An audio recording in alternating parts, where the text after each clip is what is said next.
Give your testimony. My name is Judith Sandalow. I'm the Executive Director of the Children's Law Center and a resident of the district. And as you know, the Children's Law Center is the largest legal services in the District of Columbia, and we're the only one that focuses on a spectrum of children's legal issues.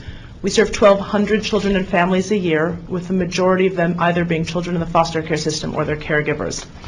I want to thank you for agreeing in your introduction to remove Section 3 from this bill. I think it strengthens the legislation dramatically and gets rid of something which would have been a critical problem for our families.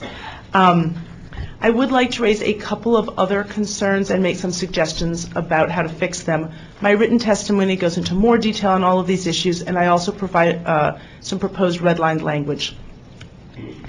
In short, I have three issues that I just want to raise briefly.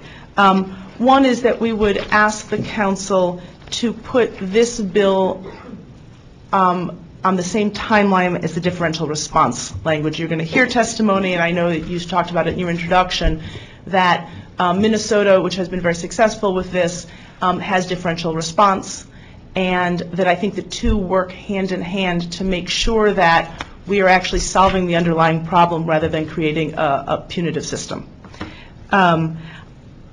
Also would propose an amendment that focuses this bill on children who are in elementary school.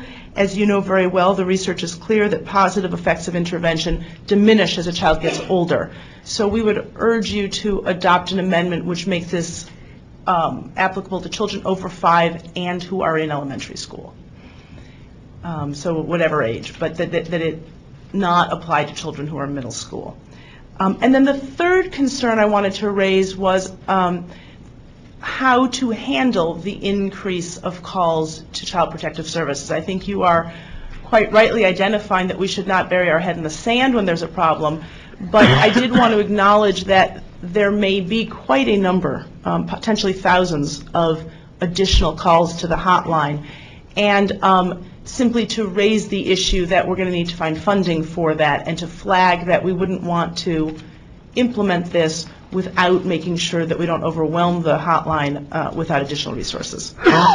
Thank you very much for listening to my testimony.